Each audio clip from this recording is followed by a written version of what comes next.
You mentioned coach, manage, and develop. Let's talk about those three buckets. Like, what are the differences? I think that's really important to understand. What are the differences between those three things, and how do you use data to help you in those areas?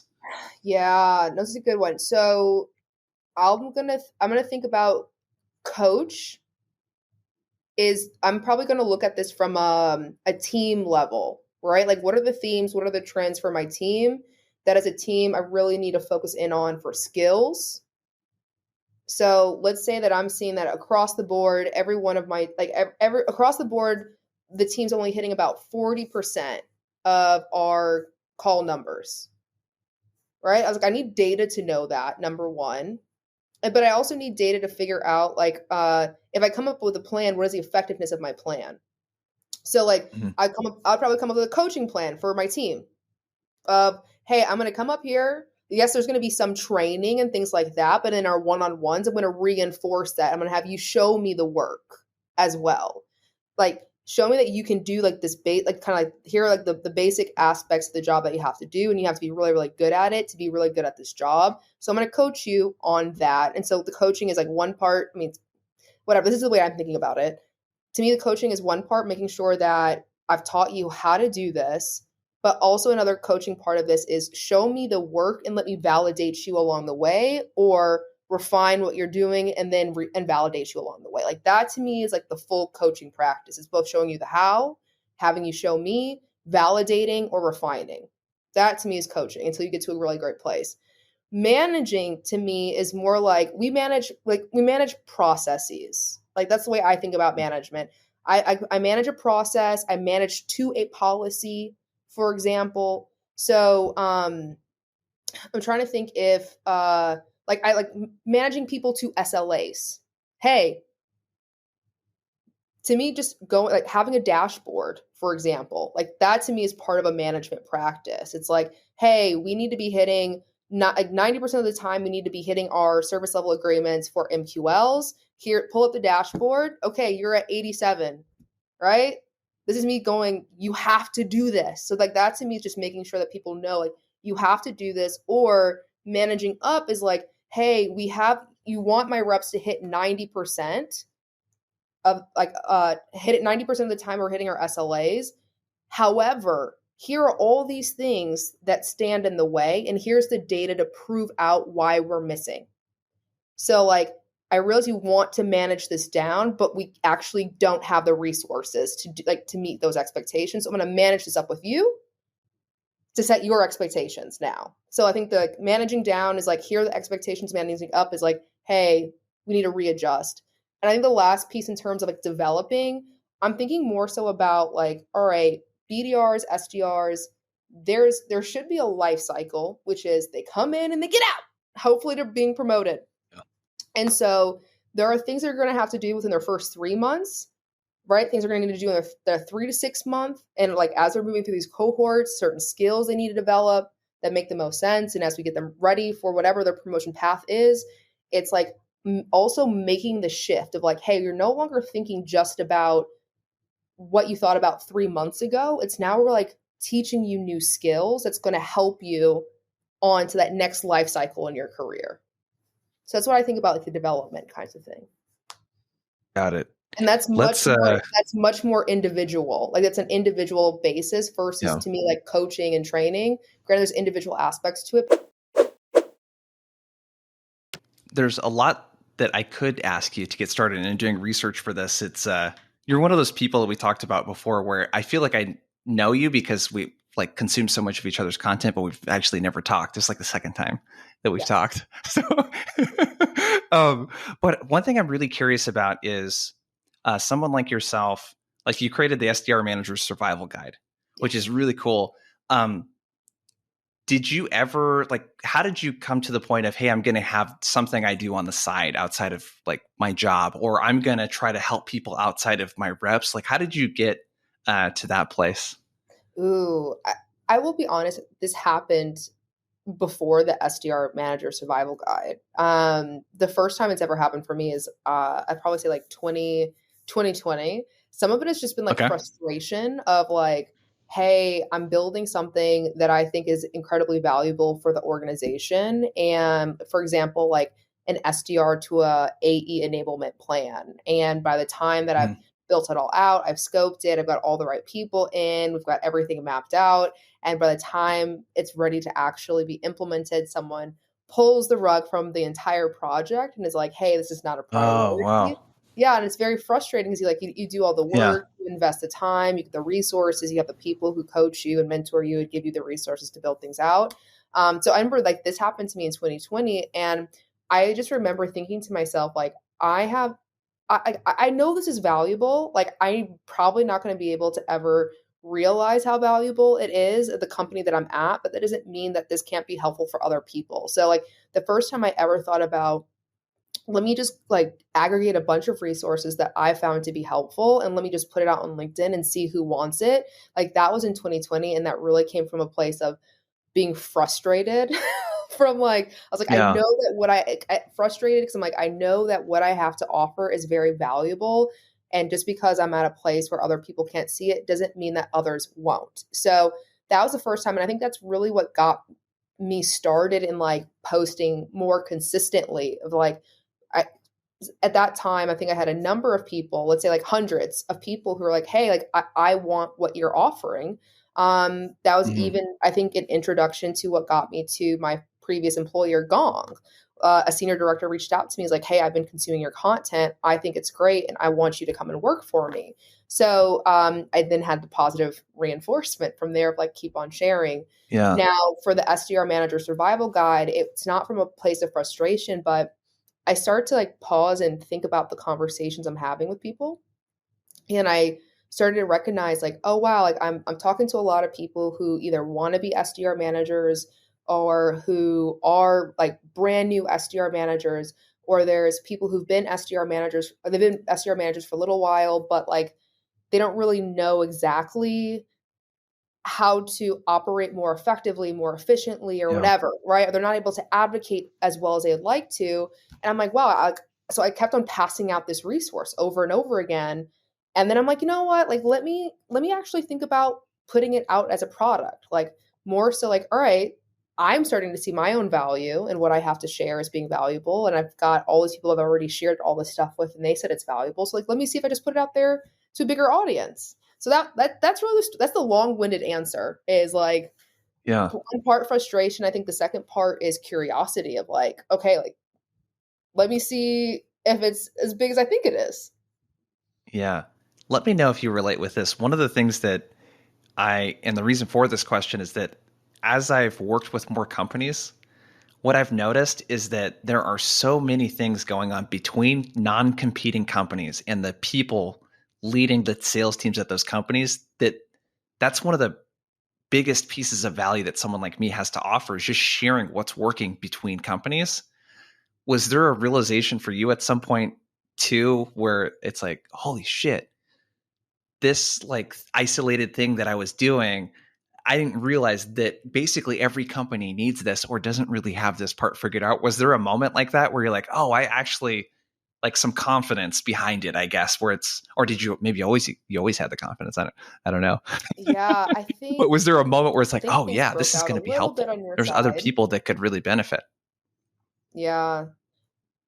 Sorry, it was breaking up on my side. But I will say I think I just yeah I've been mentoring people, I've been coaching people off to the side, and they're coming from all these different companies, or even am I allowed to swear on this? Because I swear a lot. Oh yeah.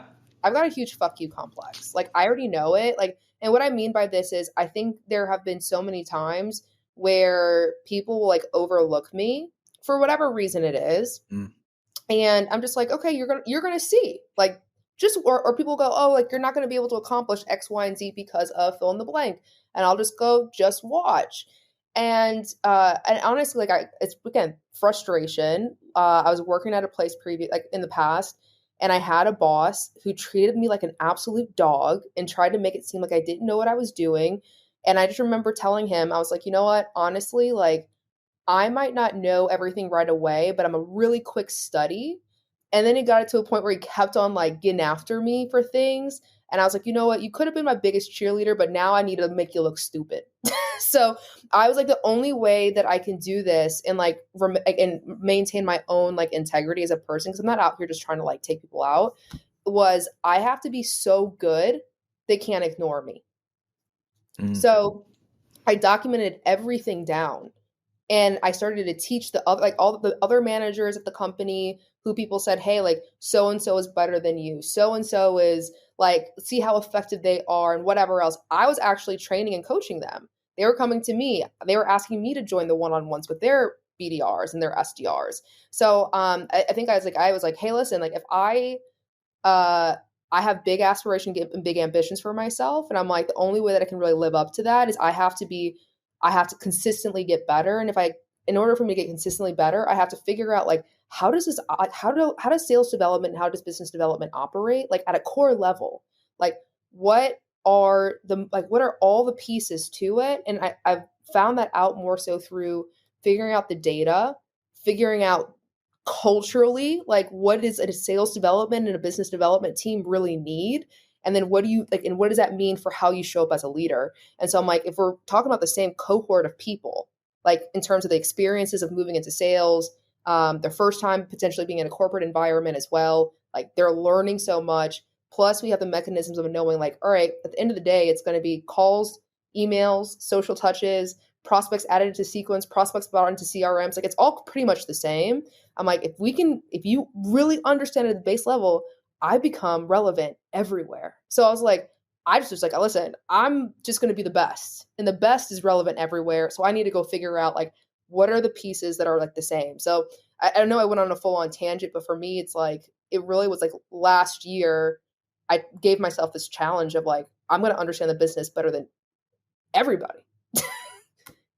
Yeah, I love that. You and I have very similar motivations. You know, it's I forgot about this a couple years ago. I just forgot about where that came from in sports for me. Mm-hmm. You know, through high school, and then being a rep, obviously too, where I had this thing where I was actively on a daily basis directly competing with people where there was a scoreboard. And then when you go out and run your own business, it's you kind of lose that. You know, you're not really being graded on a scoreboard, and people, sales trainers, I'm very competitive with other sales trainers, and not because I don't like, I'm friends with a lot of these people, but I want to do better than them. I want to beat them. You know what I mean? Like another thing that just, I think if people can really think about what those things are that get them really fired up. I'll share one more. This company, I won't mention the name. They're a big company that is a tool for video prospecting. So there's a few of those. But I was meeting with their partnership team a couple of years ago, and the guy said something along these lines. He said, I don't think we could really do a partnership because you're not, and he inserted a couple people's names who you would recognize that are really popular in the tech space for sales trainers. And I was like, fuck you, dude, was what I was thinking. Yep. You're going to want to sponsor with me later, and I'm going to say no. And I'm going to actually do it with your competition instead. You Yep. know, that stuff. I totally hear you. I Yeah. totally get that. I had a conversation with someone yesterday, and I had been turned down for an advisory role. And it was a weird thing. So they're like, hey, we bring you in, we want you to do X, Y, and Z. And I'm like, okay, great. The next thing we know, it's like, actually, we're gonna go with these people. And they were like much bigger folks. And I was like, they're like, yeah, we basically have like what you could offer, we already have covered. Fast forward a year, and I'm like, wait a minute, you can't cover me. Like nobody's like me. Number one. So like you're sadly mistaken. Like I was like, Yeah. sorry person, but you're wrong. Yeah. But whatever, your loss, not mine. I'm awesome. So Yeah. that's my mantra. It's like I'm awesome. I don't know what else to tell y'all. Like period. But I think there is. I think the folks who like I like resonate a lot with, or the person I think of is like Michael Jordan. Like if you watch like The Last Dance, and you start to realize like he would just make up fights to like turn it on. Yeah. And so or like, Kobe Bryant, he gets into like the Mamba mentality. He's not like he's not Kobe Bryant anymore. So there's Yeah. like a stage of competition that I feel like I have, which is this world that I'm in now, and like SaaS sales, like sales development world. And even still, I'm like, when people are like, oh, like just an SDR, or like, hey, why do you want to stay an SDR leader? Why not like graduate to or grow up into a sales leader? And I'm like, my whole job is hard, okay? Like, I'm the Yeah. best leader. And I'm like, it actually, you have a lot to learn from me. So I can't wait to Yeah. prove that to you. You're going to be so silly. You're going to look so silly in 6 months. Yeah. I that level of confidence I think is so important. It's something I'm always working on too, Mm, and I think what is really awesome about you and your story is that you're able to have that in the beginner's mindset also. Just like, because I'm a huge Michael Jordan and Kobe Bryant fan. It's like, much like these guys, the thing that part of Kobe's story that I love the most was when Michael Jordan, during his the speech that he gave at Kobe's funeral, he was mhm, talking about how much Kobe bothered him all the time, reaching out to him and like wanting mentorship and calling him at 3 a.m. I was like, this guy is relentlessly pursuing what he wants. And he knows that he's the best, yet he has this beginner's mindset where he's just thirsty to learn, you mm, know? How do you mm. think about balancing those two? Or is that something that you think about? So I think there's a distinction between confidence and cockiness. Yeah. And this is something I've shared with my reps too, because I've had people that I've managed who are like, I'm the best and you can't tell me otherwise. And I was like, number one, you're not performing. You haven't hit any of your KPIs. Like, I was like, you, I was like, I'm like, you're being cocky right now, right? Like to me, Yeah. when I think about confidence now, for me, it's more so like an optimistic perspective. And it's also, I think with this optimism, all it means for me is, I don't know a lot of things. Like we can have an entire, that library in Beauty and the Beast, like all those Yeah. books. That's the whole library of all the things that I don't know. But I know my strengths and I'm confident in my ability to lean on my strengths to get me to where I want to go. And so like I think for me the confidence comes from like really knowing who I am, knowing what I've gone through, knowing how I've overcome, and that this job that I'm in right now is nowhere close to the hardest things I've ever experienced in my life. So like I just have as much fun as possible, like enjoying the ride.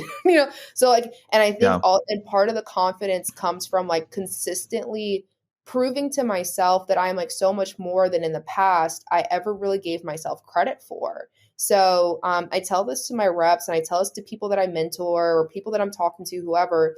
And when I see them holding themselves back, I really just tell them the story of like, all right, me in high school, me in college, for example, I was like, I didn't really give my best effort at all. And then I'd be worried about like, oh, well, I'm really anxious. I'm really insecure. And I was like, it made a lot of sense because I wasn't actually doing the work to be confident.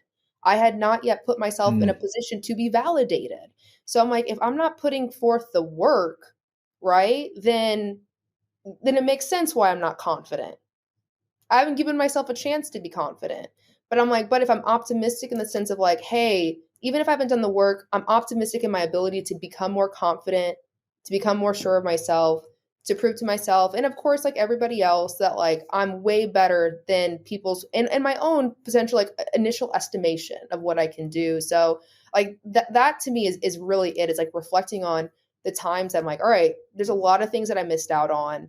I don't want to put myself in a position to be looking back at my life and going, I never gave myself a chance to be great. And the only way that I will become great is if I consistently grow and improve and own up to the areas that I'm not great in. And there's so many. But again, I love the journey, right? More than the judgment. Yeah. Yeah. I love that. It reminds me of before so it was like 2013 was when I left my corporate job to kind of start consulting and stuff.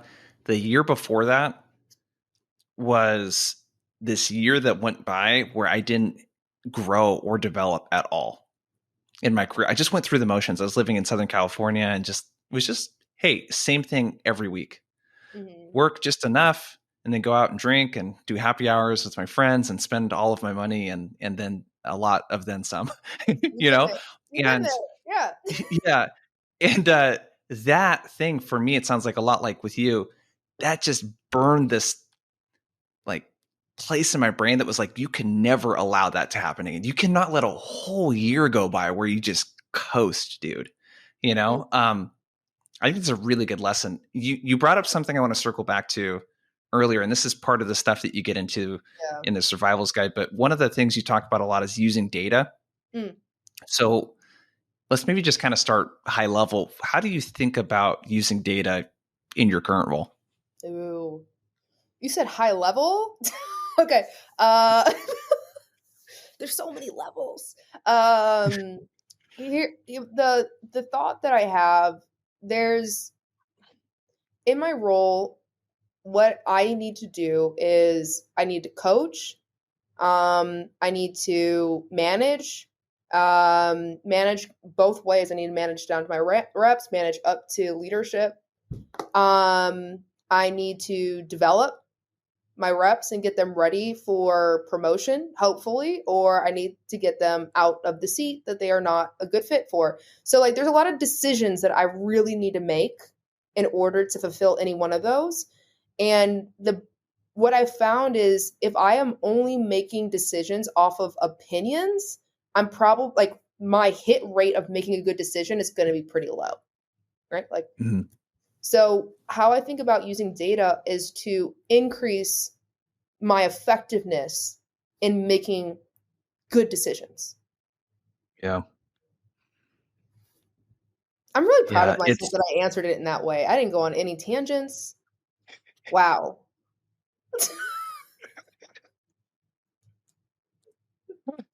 so you know what would be worse is if I was going on the tangent. You know, you're the guest. You're supposed to go on tangents. You know what I It mean? happens. Um, Honestly, sometimes it happens. I go onto things and people went on a tangent, and I'm like, wait a minute, I'm the guest. I yeah, go on the tangents. Okay. yeah. What is this? There's a double So standard. I know. Okay. I love the way you're thinking about that. I increase the hit rate of the amount of good decisions that I can make. Yes. So there's a couple different ways that we could take this, but you mentioned coach, manage, and develop. Let's talk about those three buckets. Like, what are the differences? I think that's really important to understand. What are the differences between those three things, and how do you use data to help you in those areas? Yeah, that's a good one. So I'm gonna think about coach is I'm probably going to look at this from a team level, right? Like, what are the themes? What are the trends for my team? That as a team, I really need to focus in on for skills. So let's say that I'm seeing that across the board, every one of my like every across the board, the team's only hitting about 40% of our call numbers, right? I was like, I need data to know that, number one. But I also need data to figure out like if I come up with a plan, what is the effectiveness of my plan? So like Mhm. I'll probably come up with a coaching plan for my team of, hey, I'm going to come up here. Yes, there's going to be some training and things like that, but in our one-on-ones, I'm going to reinforce that. I'm going to have you show me the work as well. Like show me that you can do like this like kind of like here are like the basic aspects of the job that you have to do, and you have to be really, really good at it to be really good at this job. So I'm going to coach you on that. And so the coaching is like one part. I mean, whatever. This is the way I'm thinking about it. To me, the coaching is one part, making sure that I've taught you how to do this. But also another coaching part of this is show me the work and let me validate you along the way, or refine what you're doing and then and validate you along the way. Like that to me is like the full coaching practice. It's both showing you the how, having you show me, validating or refining. That to me is coaching until you get to a really great place. Managing to me is more like we manage processes. Like that's the way I think about management. I manage a process. I manage to a policy, for example. So I'm trying to think if like I like managing people to SLAs. Hey, to me, just going like having a dashboard, for example, like that to me is part of a management practice. It's like, hey, we need to be hitting not like 90% of the time we need to be hitting our service level agreements for MQLs. Here, pull up the dashboard. Okay, you're at 87, right? This is me going, you have to do this. So like that to me is just making sure that people know like you have to do this, or managing up is like, hey, you want my reps to hit 90% of hit it 90% of the time we're hitting our SLAs. However, here are all these things that stand in the way, and here's the data to prove out why we're missing. So like, I realize you want to manage this down, but we actually don't have the resources to meet those expectations. So I'm going to manage this up with you to set your expectations now. So I think the managing down is like, here are the expectations. Managing up is like, hey, we need to readjust. And I think the last piece in terms of like developing, I'm thinking more so about like, all right, BDRs, SDRs, there should be a life cycle, which is they come in and they get out. Hopefully they're being promoted. Yeah. And so there are things they're going to have to do within their first 3 months, right? Things they're going to need to do in their 3 to 6 month. And like, as they're moving through these cohorts, certain skills they need to develop that make the most sense. And as we get them ready for whatever their promotion path is, it's like also making the shift of like, hey, you're no longer thinking just about what you thought about 3 months ago. It's now we're like teaching you new skills that's going to help you on to that next life cycle in your career. So that's what I think about like the development kinds of thing.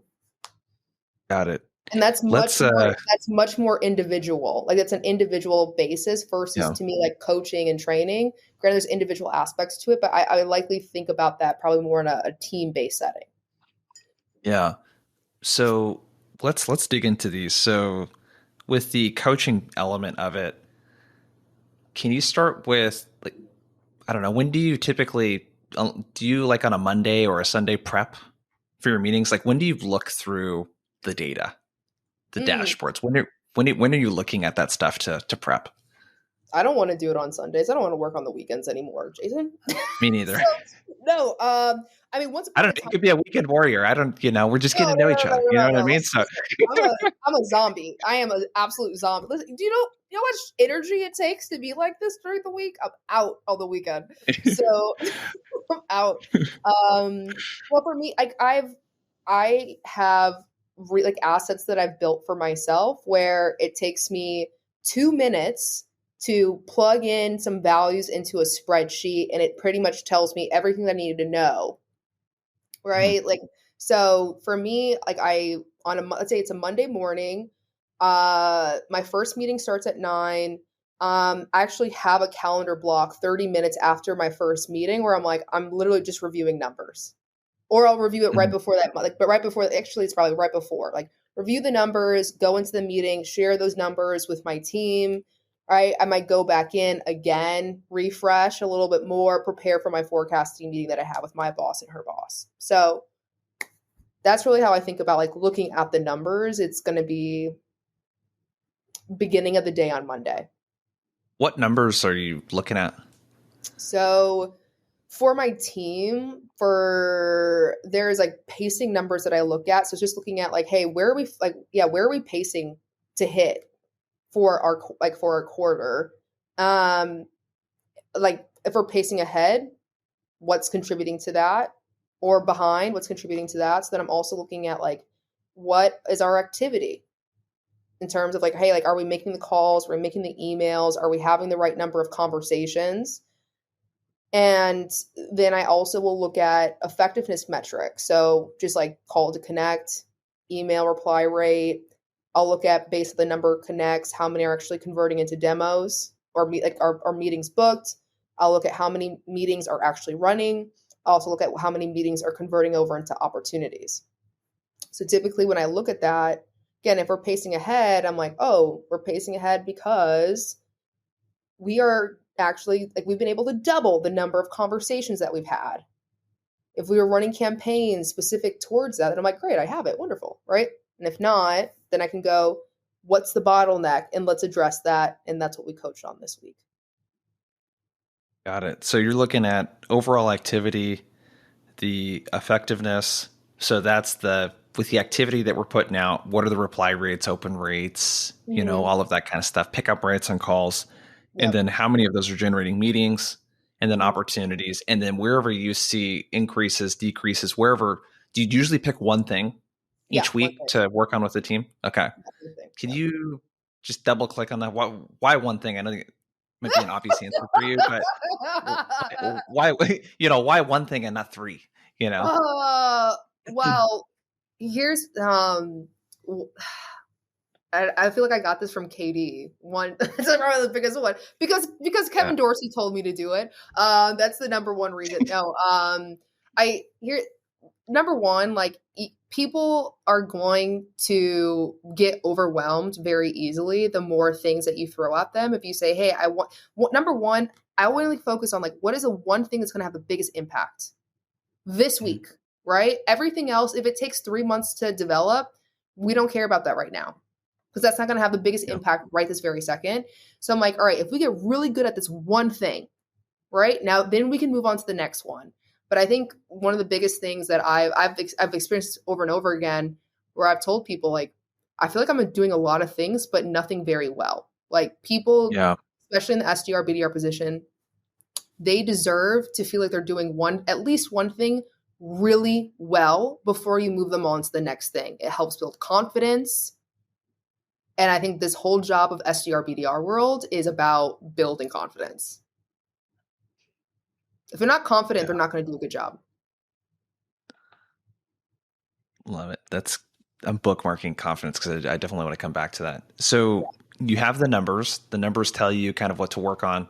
How do you structure the coaching training through the week? Is it a once a week we train on something for 30 minutes and then we follow up on one? It's like, how do you structure the coaching both from a training standpoint where you're teaching the Yeah. entire team? When do Yep. you do your one-on-ones check-in? Like, how does that kind of cadence typically work for you? Yeah. So for my team, like I have recurring meetings, like they're always Mhm. there. So that's part one of it. So like Monday morning, we do like more like a recognition meeting because there's certain things that I like certain behaviors that I want my team to demonstrate. And so I have an entire recognition thing that calls out when people are demonstrating those behaviors. Then on a Tuesday, we'll do a Tuesday topic. And so that's kind of like whatever's going on.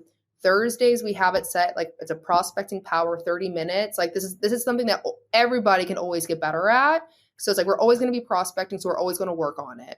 And then on Fridays I have I used to have an enablement hour, but we're working on like personalizing emails, because we're going to have to do that forever and always. So within that schedule, Tuesdays, like a Tuesday topic would be a great time to focus on the coaching. I also do one-on-ones Tuesdays and Thursdays. Mhm. So like They in get a two one-on-ones they each get rep or each rep get another Kevin Dorseyism.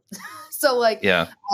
it's because and I break out so okay, there's a team part, there's an individual rep part. So in the team part, it's like, hey, this is something that as a team, like one, if it's impacting more than two people, that's a team problem because I have a pretty small team right now, right? So I'm like, hey, if Yeah. this is impacting 40% of the team that I know of, it's probably impacting more people than I think. Or if there's one person on my team who's really good and I need to create and facilitate a conversation where they speak up a little bit more. So that Tuesday topic becomes really great for it. So if I know that, like, so this week, for example, I did it. I'm like, all right, we need to hit our KPIs. We're not hitting our KPIs. I go through and I look at the data to go, what are we spending our time on? And I realize, wow, you all don't have enough time to actually be able to hit these KPIs. Tuesday topic comes in. I show them the data and I go, what can you all eliminate? Right? Now, what do you need to put on your calendar? Show me your calendar. Then we get into our one on ones. We run through our regular thing. And then I'm like, hey, confirm. Show me your calendar. Where did you put it on? Do you feel really good about this? When we do our check in on Thursday, hey, like, have you actually followed through? Is it on your calendar? How's it been following through on it? It's been working really well. Awesome. What's helped? If it's not working really well, great. That second one-on-one becomes, now we're going to workshop this, right? We're Got going to it. spend 30 minutes to workshop it until you feel really comfortable. And next week we're going to confirm, right? So if one person gets it faster, then we don't need to reinforce the following weeks. But if someone's struggling a little bit more, right, like that becomes our one focus. Because I'm like, this is the biggest thing. Like if you cannot make calls, if you cannot make emails, you cannot get your job done. So for Yeah. step one. Yeah. Love it. So the Tuesday topic, is it 30 minutes, 60 minutes? How long? 30 minutes. 30 minutes. Okay. So 30. this is like bite-sized stuff. I love that. Yeah. So going through the numbers, we got the structure of the week. I love that you do 2 one-on-ones. There's lots of intentional time. This is the thing I don't understand with managers is what are you doing if you're not doing this? If you're not spending the time coaching your people, what are you spending that time doing? Where do you think that most people get bogged down? Um, I think one part of it is just like being busy. I also think Yeah. I will say this. I do think that people have one-on-ones and team meetings. What might be missing is the objective of the meeting and like, hey, how do you know if it's working really well? So, for Yeah. example, there was a time where I had a bunch of meetings on the calendar, COVID hits, everything shuts down. I knew I had a team that like liked to be connected and they're now in this totally new world. And so I was trying to figure out how can we simulate being in the office, right? And having these moments that people really like, it really grounded us as a team.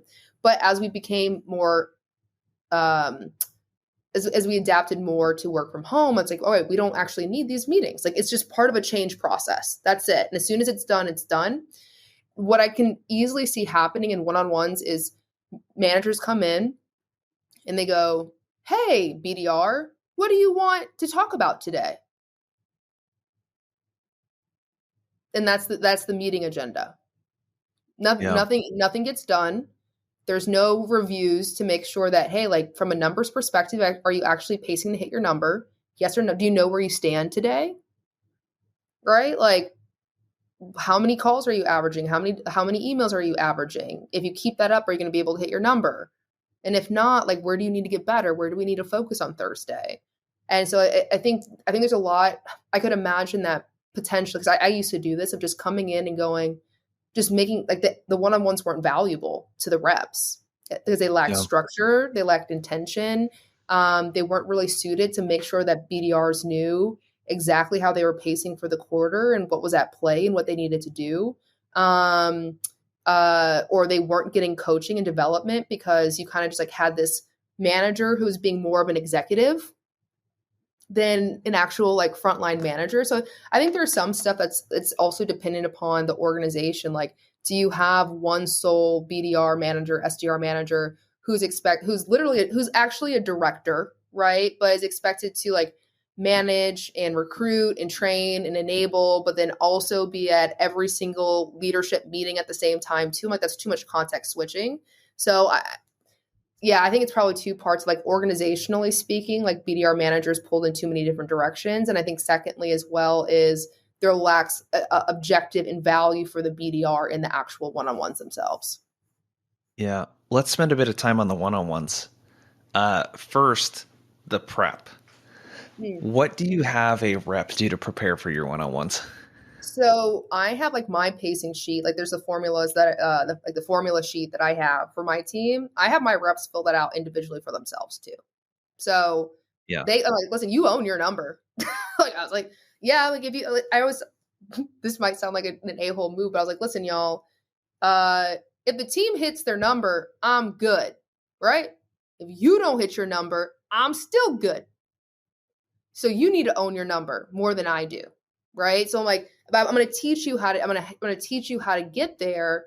But also, like I was like, I can't do more work than you for you to hit your number. So I think just from an agreements level, having them own their number, own pulling the data, inputting the data, right? Because I'm like, for me, I know if I'm putting in data and it says that I did not do my job last week, I'm like, Yeah. shit, right? I'm like, hey, Yeah. that's less work that I have to do as a manager. So, Yeah. I think, so so I have them put in their numbers, right? The same numbers, the inputs, conversion rates as well. Just kind of like, hey, what are the themes and trends in terms of activity and conversion? Got it. So they come into that one-on-one, and then how long is a one-on-one typically, and what's the kind of loose structure of a Yeah. one-on-one look like? So there's two one-on-ones in a week. Each one is 30 minutes. The first one is focused on what I'll call like a numbers review as well as goal setting and like we're coming up essentially with an action plan for the week. Right. So it's the beginning of the week. So hey, like, so a BDR would come in and say, I'm pacing at 75% of my number, right? Like with this many ops created, this many meetings booked, these many futures on the calendar to occur this commission cycle. Here's where I'm pacing. In order for me to pace to 100% of my number, I need to be booking this many meetings this week. And then I have them actually walk me through, point me through, what is your strategy for getting those 7, right? Like, what are the accounts? What is, what line of business? Point to me specifically who and why, like, why should they get a meeting? So, it's like, one, it's like a nice inspection check to make sure, like, hey, do you have a plan? Number one, do you know what you need to do on a weekly basis? And then to the strategy piece of like I've had people who they come in and they're like, hey, I've met with my AE. We're focusing on these 3 accounts. I can get these 4 meetings from this one account using this messaging, right? Like, they know exactly what they need to do. And these are the reps who always hit their number. Easy, right? Then you've got reps who come in and they go, well, I'm just going to send out this campaign. I'm like, to who? Right? And I was like, so I'm like, we need to focus on strategy, actually. Like, this is not like a cold call problem, cold email problem, it's a strategy problem. So that's really what they prepare in the first one-on-one. And also what we're doing is like figuring out like, hey, like here are the meetings that I need to book this week. It's looking at, okay, what's one thing, if there's a roadblock that's blocking their performance, what's the one thing we need to do to remove that roadblock, right? So I use the strategy if someone's like, hey, like basically just tell them I have no idea how I'm going to hit my 7 meetings number, none whatsoever. We'll go back to the numbers and go, let's pick one thing. It's kind of like a theory, right? Let's pick one thing that both you and I feel like is a great use of our time when we come into our 30-minute coaching meeting or one-on-one on Thursday. And so it's like, hey, here's that one thing. And we're going to come up with a plan, a development plan for a one-on-one. Here's what I need you to come in prepared with, and here's what to expect in that. So sometimes this could be, let's say like I've got someone on my team, they keep on running into the not interested objection on cold calls, and that's what's impacting their like connect to meeting booked number. Then it's like, hey, we're just going to role play not interested. That's all we're going to do for 30 minutes until both, I got this from Kevin Dorsey. This is what you and I are going to do until both you and I feel really good about it. All right. And so like, cool. Like, okay, cool. You know how to answer not interested. Go call now. Right. And we end. Yeah. So that second one-on-one is heavily focused on coaching and role playing and just doing the thing. Mm-hmm. Yeah. This is I find with the orgs that I work with, the one-on-one is a bit of a mystery. You know, they aren't really, the managers are not, that's a topic for another podcast too. The amount of, or lack of enablement for managers is insane to me. But, okay, let's shift gears a bit because we went way deep. Let's, only way to be. Yeah. Because another thing I want to make sure we talk about is culture. That's a big thing for you. So how to, build a great culture, have a community, something that's open, inclusive, all that kind of stuff. How do you work culture, I guess, into the things that you focus on and work on during the week? How do you think about it? I'm so glad you asked me this question. So we're, just calling back to people who questioned me, and I'm like, you're going to find out. Someone's like, I remember telling him, I was like, listen, the way that my team hits its number is we need to focus on culture. He looked at me like I was crazy. And I was like, I don't understand what you're saying. I'm like, you're going to find out, right? Focus on culture for 2 months, right? Everybody on my team hit 100% of their number.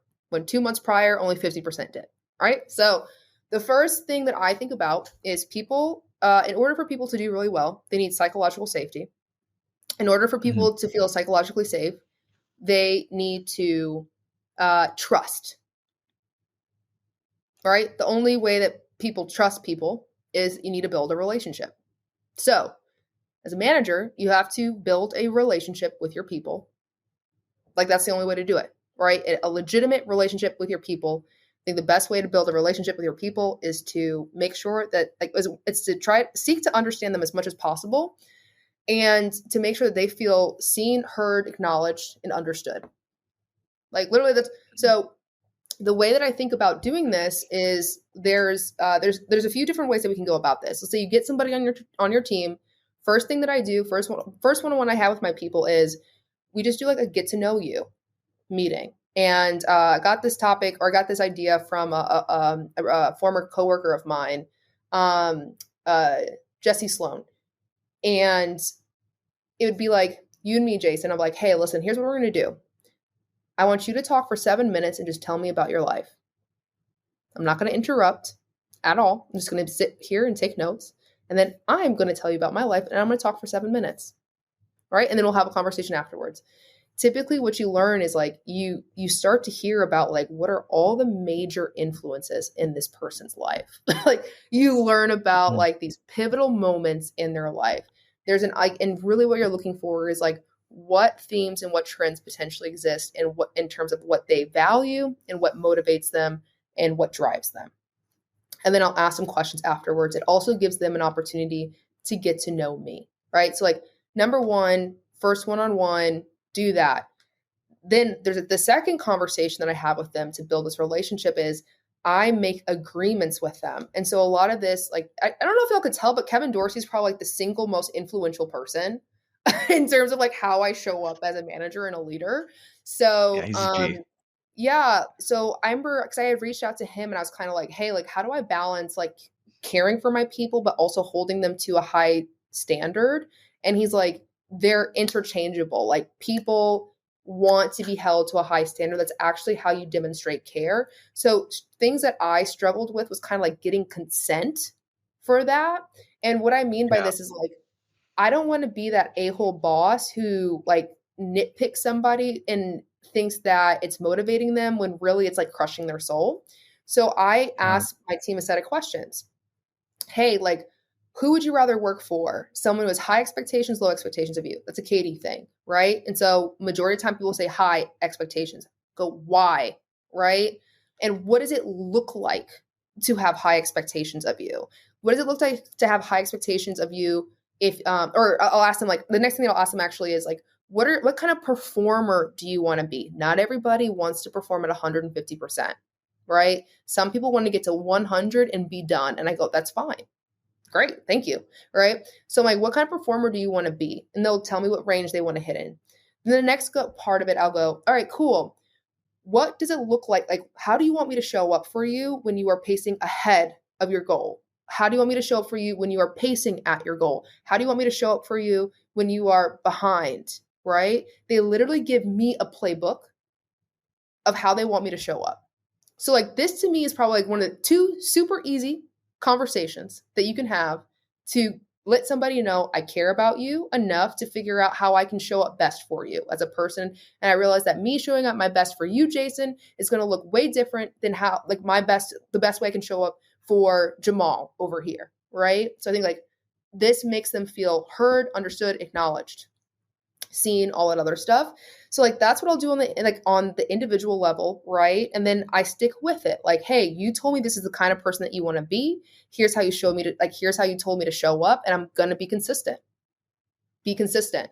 Now that's how I'll do it like on an individual level. And then on a team level, I think about like what kind of team do I want to have and what kind of values do I want this team to espouse, right? So for me, I just tell people, I'm like, hey, listen, we get better together and we're better together.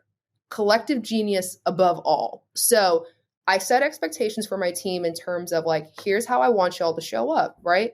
Do your best, ask questions, give feedback, right? Share what's working, and I will facilitate those conversations for you to do. But along the way, we will all learn and get better together. And I think that to me is how I build a high performing team. It's got a great, healthy culture. If people are not aligned to that values, and again, I make the values really clear and expectations really clear for what it looks like, and I'm like, you can't be part of the team. Yeah. I love this. I love that you ask. A lot of this stuff is as simple as taking a genuine interest in a person and asking, how can I show up when you're behind or when you're not doing the thing that you said, like just asking how people like to be held accountable. And I'm one of those people, I can just because of sort of how I was raised. My dad was a major hard ass, so that's okay with me. I actually respond kind of well to that. When anyone that's led me has been kind of a hard ass, a lot of people don't respond well to that. No, I don't. you know, No, I get pissed just off at you. I resent yeah, your existence. Yeah. yeah, No, I'm um, like, listen, tell me good job. I'm like, oh my God. yeah, I really am fiending for positive recognition. Okay. And yeah, I'll do work to get there. So I'm like, if I'm doing a great job and you meet me with like negative stuff, I'm like, I'm confused. yeah, yeah. Just understanding that I think is huge. I want to ask you about because we had talked about this in our prep.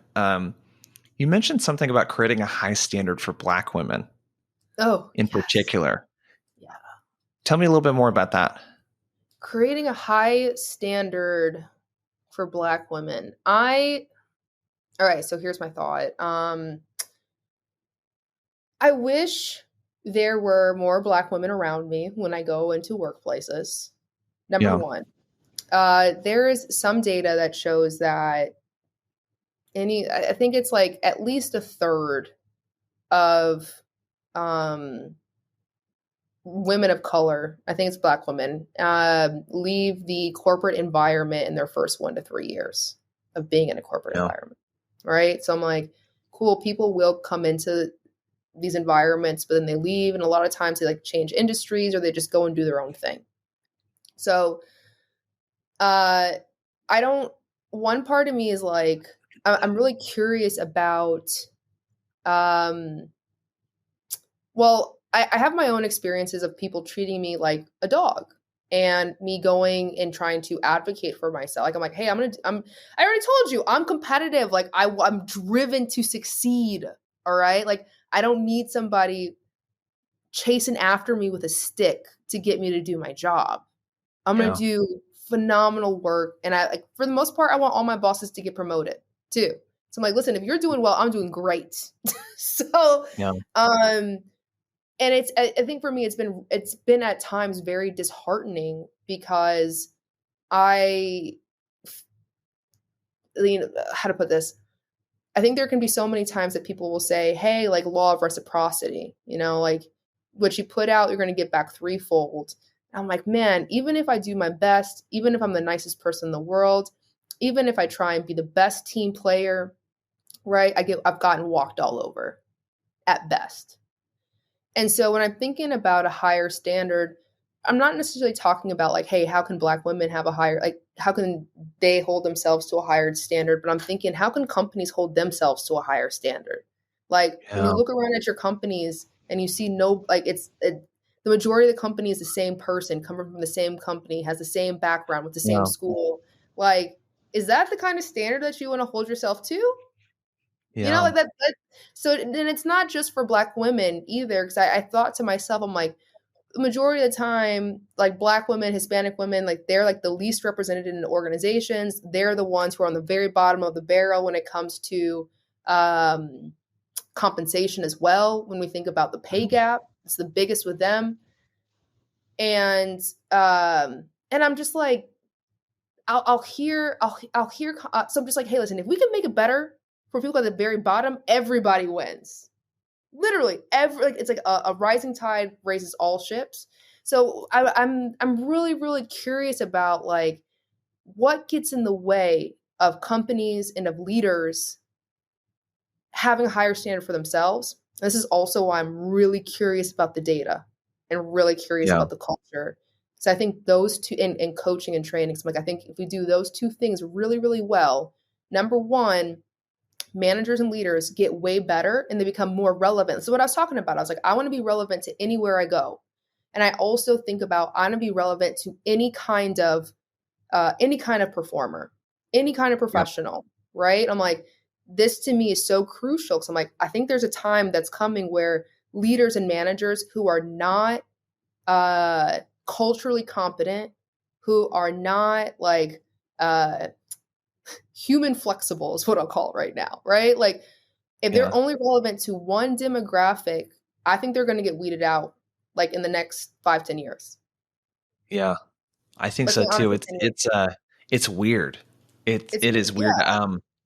So I'm like, I I think the best thing that we can do is try and figure out solutions to, number one, like for the people who can like rise up to the level of expectation that I think the market is driving us to, like get them the equipment to be that much more effective now. And I think that's when you'll start to really be able to weed out the people who are in leadership positions who are not leaders. They should yeah, have never been leaders. There's a lot of people up. There's a lot of yeah, people out there like that. yeah.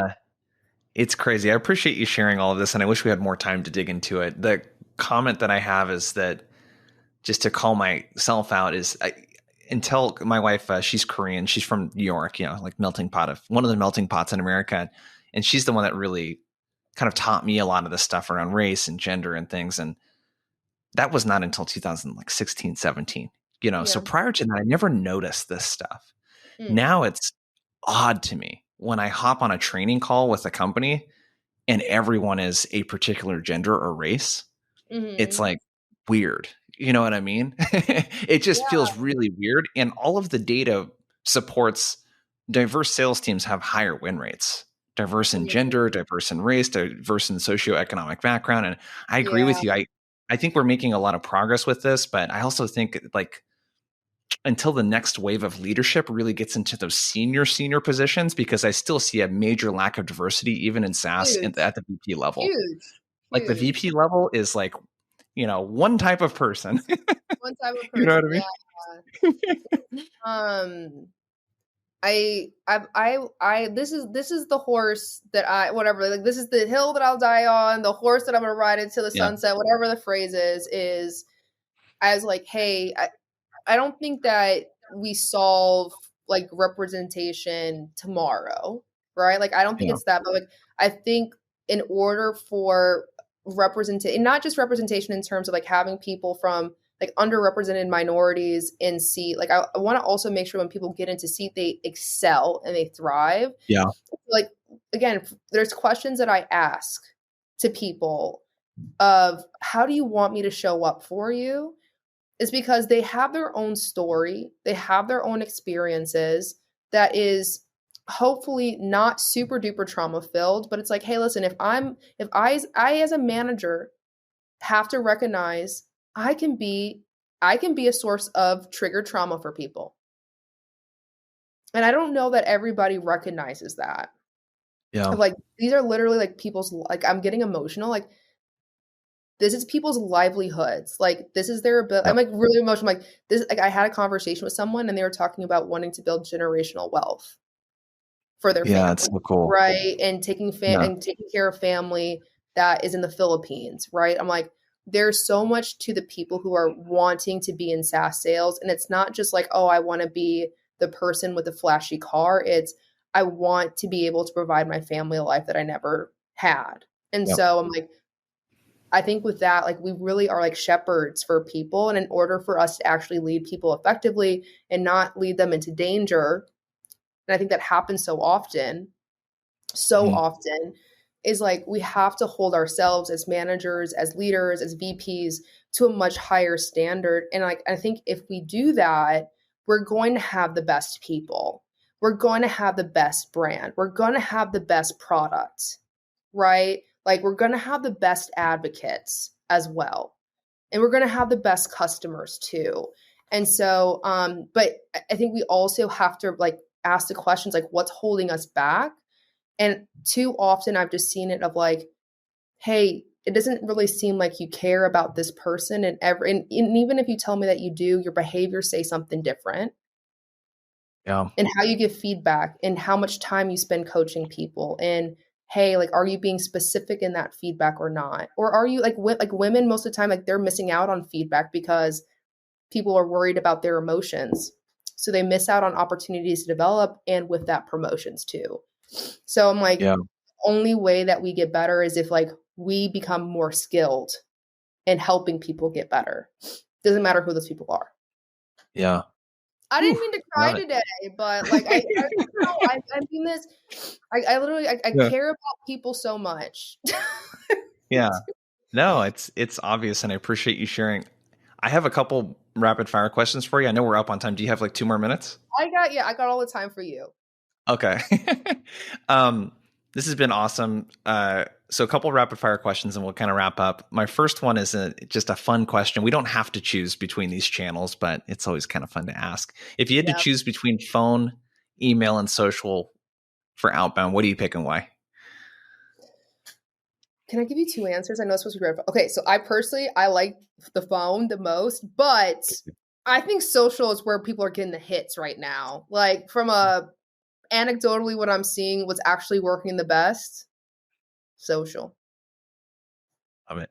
What is something you believe about sales that most would disagree with? What is it that I believe? Honestly, I don't know if people would disagree with this. Sales is a lifestyle. Like you can't just be getting into sales and not have the discipline to be in sales and organize your whole life around being a salesperson. So like sales is a lifestyle. Love it. And lastly, knowing what you know now, what advice would you give to yourself as a rookie sales professional? I was going to be such a jerk and be like, get out. No, just kidding. No, man, honestly, I think if I went back to my 24-year-old self, I'd probably just say like this one company, this one career, this one cold call, whatever, like just put it in perspective. I think that's what I'd say to myself. Like, I wish that I really like knew how to put things in perspective. Like in the grand scheme of it all, that one time I absolutely bombed that one interview, like didn't take away from any part of my success. So yeah. Love it. Love it. Before you take off, and if you're listening, make sure to subscribe to the podcast. So Spotify, Apple Podcasts, leave a rating, all that kind of good stuff. Yeah. Where can people go to get their hands on the SDR Manager Survival Guide? Where can people go to connect with you? All that good stuff. Yes. So I'm pretty much only on LinkedIn, Gabrielle GB Blackwell. And you can either like reach out to me directly and message me, or LinkedIn has that fun thing where like under your tagline, you can insert a link. And so I actually have a link in my profile that says like the new age leadership model. Just click on that. You get a bunch of goodies. Download it. Tell your friends.